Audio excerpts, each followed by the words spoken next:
अस्सलाम वालेकुम नाजरीन, वेलकम टू एमए न्यूज़। कल के जो जुमे की नमाज है उसके दृष्टिगत आज हमारी पूरी सभी अधिकारियों द्वारा पूरी फोर्स के साथ पैदल मार्च किया गया है। मार्च पास हर तरीके की गतिविधि जो ज़रूरी है वो सारी की गई हैं। हमने लोगों के साथ बैठकें भी की हैं। पीस कमेटी जितने मौलाना लोग हैं विभिन्न मस्जिदों के, उनसे भी बातचीत की गई है अलग अलग स्तरों पर, और एक कंसेंसस है कि पीसफुली कल की सारी गतिविधि जो नमाज की होगी वो हो जाएगी। सभी अपने अपने मस्जिदों में नमाज पढ़ेंगे और उसके बावजूद हमने पूरी चौकसी बरती हुई है। जो उस दिन की घटना है उसके संबंध में जितनी ज़रूरी चीज़ें हैं, एविडेंस कलेक्शन, वो काम अलग टीम के द्वारा किया जा रहा है। हमारे यहाँ संभल में जितनी ज़रूरी फोर्सेस हैं वो यहाँ पे डिप्लॉयड हैं। सभी संवेदनशील जगहों पर फोर्सेस डिप्लॉयड हैं और जो ज़रूरी कदम है वो उठाए जा रहे हैं। सभी से बातचीत के बाद सभी के द्वारा एश्योरेंस मिला है कि कल हर एक जगह पीसफुली ही किया जाएगा और हमारे पूरे मंडल में सभी 5 जनपदों में भी इसके संबंध में अलर्टनेस है। सभी से बातचीत की गई है। मुझे पूरी उम्मीद है कि कल चूँकि जुमे का मतलब होता है इबादत और इसमें कोई दो राय नहीं है कि सभी लोग इबादत करने ही आएंगे, तो उनसे हमें कोई दिक्कत भी नहीं है। बाहरी ताकतें इसमें घुसने न पाए इसके लिए भी हम पूरी निगरानी रखे हुए हैं। सोशल मीडिया और बाकी सारी चीज़ों पर जिसके थ्रू लोग उकसावा करते हैं या अफवाहें फैलाते हैं, उसके ऊपर भी बराबर हमारी निगरानी है। सर, कितनी फोर्स आपने डिप्लॉय की है अभी तक? देखिए, हमारे पास कुल मिला के फोर्सेज एक आरएएफ की है, 2 आरआरएफ, 13 कंपनी पीएसी, कुल मिला के 16 कंपनी बाहर से फोर्सेज हैं। हमारी लोकल पुलिस फोर्स है और स्टैंड बाई पे भी फोर्सेज हमारे पास हैं, जिसको जब ज़रूरी हुआ तो हम इस्तेमाल कर लेंगे। ये व्यवस्था सिर्फ कल के लिए है कि कंटिन्यू रहेगी? नहीं, ये व्यवस्था हमारे लिए कंटिन्यू है, संभल के लिए खास तौर पर। स्थिति एकदम सामान्य हो जाए तब तक हर एक जगह पर हम निगरानी रखेंगे। और दूसरी एक और भी चीज़ है कि जब तक कोशिश ये की जाती रहेगी कि यहाँ उकसावा किसी तरीके का हो, सबसे बातचीत कर रहे हैं, सबसे जब एकदम विश्वास बहाली हो जाएगी उसके बाद हमें जब ज़रूरत नहीं रह जाएगी, हमें कोई दिक्कत नहीं है। चौदौसी कोर्ट में भी सुरक्षा बढ़ाई गई है सर? हाँ, मैंने कहा जैसा कि सभी संवेदनशील स्थलों पर सुरक्षा बढ़ाई गई है, तो उसी प्रकार से कोर्ट की भी सुरक्षा बढ़ाई गई है। सभी जो धार्मिक स्थल हैं उन जगहों की भी सुरक्षा बढ़ा दी गई है और उन एरियाज़ में खास तौर पर जहाँ पे इस तरीके के उकसावे वाली कार्रवाई में दो पक्ष आमने सामने आ सकते हैं, उन सभी जगहों पर सुरक्षा बढ़ाई गई। इंटरनेट बैन से कंटिन्यू रहेगा? अभी फिलहाल इंटरनेट बैन कंटिन्यूड है। कल हम इस पे फिर से समीक्षा करेंगे और उसके अनुरूप फैसला करेंगे। जामा मस्जिद में नमाज अदा किया जाएगा सर? जामा मस्जिद में देखिए, सब जगह जैसे यूजुअल नमाज अदा की जाती है वैसे ही होगी।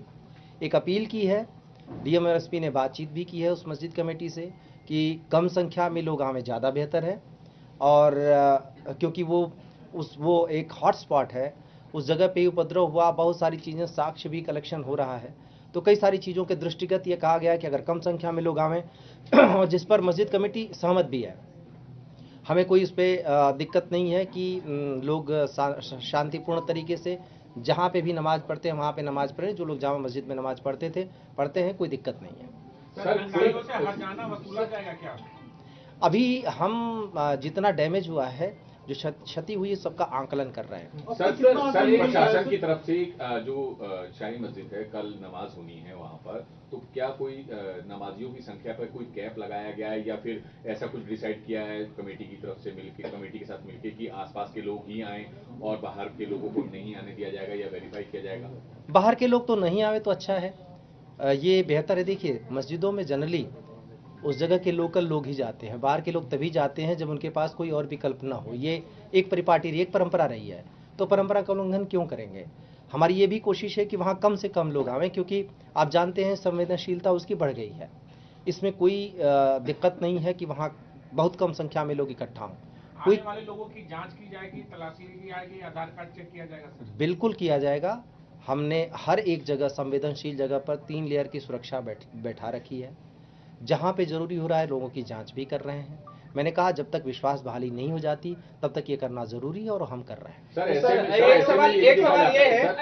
एक सवाल ये है कि रविवार को इंसिडेंट हुआ है, आज गुरुवार है, कल शुक्रवार हो जाएगा, लगभग कितने लोगों की मौत हुई है, मौत की पुष्टि हुई है आधिकारिक तौर पर, और जो जिन लोगों की मौत हुई है उसके लिए रिस्पॉन्सिबल कौन है? अगर पुलिस की गोलियों से उनकी मौत नहीं हुई है तो किसकी गोलियों से मौत उनकी हुई है? ऐसा परिवार वाले आरोप लगा रहे हैं कि पुलिस की गोलियों से ही उनके परिजनों की मौत हुई है। तो इन्वेस्टिगेशन किस हद तक पहुंचा है और कोई एसआईटी स्थापन की जाएगी या कोई अभी तक का क्या स्टेटस है पुलिस का, इसके जो 4 लोग या 5 लोग मरे हैं, क्योंकि 5 लोग इज द मोर, बहुत बड़ा आंकड़ा है ये। जो आप कह रहे हैं 5, 6, 10 निश्चित रूप से उसके बारे में साक्ष्य तो होगा हमारे पास। ये आधिकारिक हो चाहे ऑफिशियल चाहे अनऑफिशियल, 4 लोगों की ही मृत्यु हुई है। जिसकी मृत्यु होती है उसका पोस्टमार्टम होता है, उसकी रिपोर्ट होती है। तो 4 लोगों की मृत्यु हुई है और 4 लोगों का पोस्टमार्टम हुआ है, इसमें कहीं दूसरी दो राय है ही नहीं। एक व्यक्ति मुरादाबाद में उपचाराधीन है। दूसरी बात जो आपने कही कि किसकी गोली से मृत्यु हुई, कोई आरोप लगा रहे हैं, आरोप तो सिर्फ एक नहीं 10 लगाए जा रहे हैं। मैं कह रहा हूं 10 नहीं, आप 100 आरोप लगा लीजिए, साक्ष्य तो दीजिए। हम जो भी बात बोल रहे हैं हम साक्ष्यों के आधार पर बोल रहे हैं और हर एक चीज प्रामाणिक तौर पे बोल रहे हैं। मैं कहता हूं हर एक चीज को सुनने को तैयार है। किसने गोली चलाई उसके बारे में साक्ष्य देंगे। मैं पुलिस को भी इससे बरी नहीं कर रहा हूं, मैं कह रहा हूं आप साक्ष्य दीजिए, हम उसके बारे में भी जो समुचित कार्रवाई है बिल्कुल करेंगे। अगर कोई दोषी है, किसी को भी किसी की जान यूं ही लेने का अधिकार नहीं है, तो हम उसमें पूरी तरह कमिटेड हैं कि जांच करेंगे। हमने जितनी बातें अभी तक कही हैं उसके बारे में प्रमाण दिए हैं और लोगों से बातचीत भी कर रहे हैं, लोगों से हर तरीके की इनपुट मिल रही है, लोग सहयोग भी कर रहे हैं और बराबर हम आपके बीच में भी शेयर कर रहे हैं। हम जो कदम उठा रहे हैं, हम इस मामले में पूरी तरह ट्रांसपेरेंट है। तो पहली बात कि किसी आरोप में नहीं जाऊंगा, किसी बयान में नहीं जाऊंगा। जिनके परिवार में मृत्यु हुई है वो परिवार दुखी है, उसके पास जो भी आएगा कुछ भी कहेगा उस बात को मान लेंगे। तो बयान के आधार पर कोई चीज नहीं कहेंगे, साक्ष्य के आधार पर कहेंगे और उसमें हमने जो भी जरूरी साक्ष्य है मैं पहले दिन से सभी को शेयर कर रहा हूं, सारे कारण भी बता रहा हूं। केवल एक वीडियो का आधार बना के आप सारी बातें नहीं कर सकते। वो भी वीडियो जो आपने किसी ने भी नहीं ली है, जिसने सीसीटीवी कैमरा फोड़ दिया कि उनका कैप्चर न होने पावे। तमाम मोबाइल फोन लोगों के पास हैं, किसी ने उसको कैप्चर नहीं किया कि ये देखो जी पुलिस मार रही है। अगर कहें कि उसमें अफरा तफरी में किसी को वीडियो लेने का अवसर नहीं मिला या ऐसी कंडीशन नहीं थी कि वीडियो लिया जाए, तो मस्जिद के पीछे से तो वीडियो लेने का मौका मिल गया कि ये देखो धुआं उठ रहा है, जबकि वो धुआं गाड़ियों से उठ रहा था। मैं किसी भी बेबुनियाद चीज को इसमें शामिल नहीं करना चाहूंगा। एक तथ्यपरक चीज है, एक घटना घटी, सबको पता है वहां पे कैसे क्या हुआ उसके बारे में हम पड़ताल कर रहे हैं। जहां तक आपने कहा कि किसने गोली चलाई, ये इतनी जल्दीबाजी कर देना हो सकता है बहुत बड़ी बात है। बहुत सारे तरीके से इनपुट हमें आ रहे हैं। लोग सर संबल के सांसद जियाउर रहमान बर्क और विधायक के बेटे का नाम एफआईआर में, बाय नेम एफआईआर में दर्ज है, रोल तक उनका दर्ज है, तो उन पर कार्रवाई के लिए क्या उनकी अरेस्टिंग होगी या उन्हें नोटिस वगैरह सर्व करके इन्वेस्टिगेशन ज्वाइन कराएंगे, क्या प्रोसीजर? क्योंकि तमाम लोग ये जानना चाहते हैं कि भाई जब नाम दिया है तो वो इन्वेस्टिगेशन का पार्ट कब शुरू बनेंगे? आपको पता है उसके लिए प्रोसीजर होता है जी। एक लोकसभा के सिटिंग एमपी है तो उनके लिए पूरा प्रोसीजर है, उस प्रोसीजर को हम अडॉप्ट कर रहे हैं। दूसरी बात यह भी है कि सिर्फ एफआईआर की बात नहीं है, फर्दर एविडेंस कलेक्शन की है। हमें हमारी प्राथमिकता अभी एविडेंस कलेक्शन की है। गिरफ्तारी हम तभी कर रहे हैं जब वो जरूरी हो जा रही है, कोई जल्दबाजी इसमें नहीं है। मैंने इसीलिए कहा कि हम साक्ष्य पर ज़्यादा जोर दे रहे हैं ताकि जिन लोगों ने इस घटना को कारित किया है और जिन लोगों का भी रोल है, हमें ये पूरी बातें कोर्ट तक ले जानी होगी। कहीं पे भी हम कमी नहीं छोड़ेंगे कि हम पूरी इस तरीके से पैरवी करें कि उनको कड़ी से कड़ी सजा मिले ताकि आगे से कोई इस तरीके की जरूरत न करे। सर वहाँ पे हमने देखा कितनी बड़ी सोहेल का क्या रोल है सर, अब तक सामने आया? उनका रोल बताया जा चुका है, उस एफआईआर का आधार भी बताया जा चुका है। 2 बार उन्होंने इंटरवीन किया, उनकी वीडियो भी कैप्चर की गई है। कई सारे तरीके के अन्य साक्ष्य भी आए हैं, अभी बातचीत चल रही है, अभी पूछताछ चल रही है। कुछ चीज़ें ऐसी हैं जो आपको अभी बता दूंगा तो इन्वेस्टिगेशन प्रभावित हो सकता है, इसलिए मैं पूरी नहीं बता रहा हूं, लेकिन जिन आधार पर एफआईआर हुई वो हमने बता दी। तो किसी के विरुद्ध भी कोई भी कार्रवाई केवल हम अंदाजे या आकलन या हेस्ट में नहीं कर रहे हैं, बिना साक्ष्यों के नहीं कर रहे हैं, इतना आपको श्योर सर अब तक कितने पुलिस वाले घायल हुए थे और हमने देखा किस तरीके से संपत्तियों को नुकसान पहुंचाया गया, जो दंगाई आए थे और जिस तरीके से उन्होंने संपत्तियों को नुकसान पहुंचाया, कोई आकलन आप लोगों ने किया है कितना नुकसान पहुंचा है, कितने पुलिस वाले अभी इंजर्ड हैं और किस तरीके से पूरा ये हुआ है? देखिए, आकलन अंतिम चरण में है। हम अब सारी चीज़ों को इकट्ठा कर रहे हैं। आपको पता ही है, एक साथ बहुत सारी चीज़ें करनी पड़ रही है, तो आकलन भी हो रहा है और वो अपने अंतिम चरण में बहुत जल्दी हम उसके भी डिक्लेयर कर देंगे, उसका भी प्रोसीजर लेंगे। सर, अभी तक पोस्टर जारी किए गए हैं पहचान करके, क्या उनके पोस्टर इस बार, जैसे हमने पहले देखा है यूपी में कि पोस्टर लगाए जाते हैं, तो क्या इस बार उनके पोस्टर शहर में चौराहों पे लगाए जाएंगे? आपको पता है इसके बारे में प्रोसीजर है, विभिन्न माननीय अदालतों के निर्देश हैं, उसके अनुपालन में ही जो भी किया जाएगा।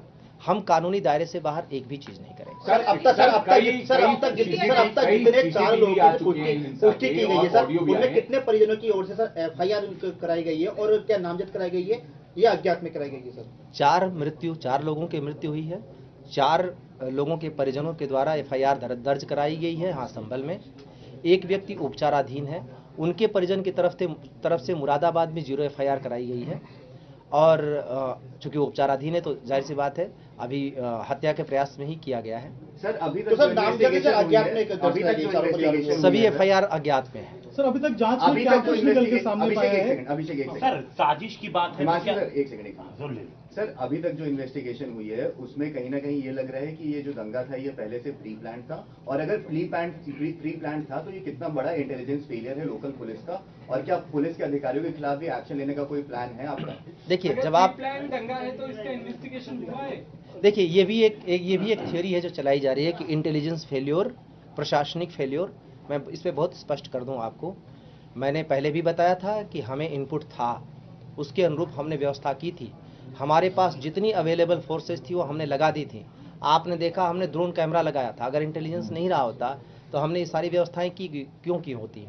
छतों पे पुलिस लगाई थी और बाकी सारी जगहों पर 5 कंपनी पीएससी थी और अपनी जो लोकल फोर्सेस थी वो तो थी ही थी।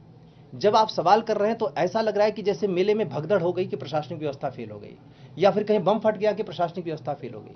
लोग पत्थर लेके हमला करने आए, उसके लिए जो जरूरी माकूल जवाब था हमने दिया। फेलियर कहाँ है? अभी भी हम आगे कर रहे हैं। ऐसी स्थिति में आप क्या प्रशासन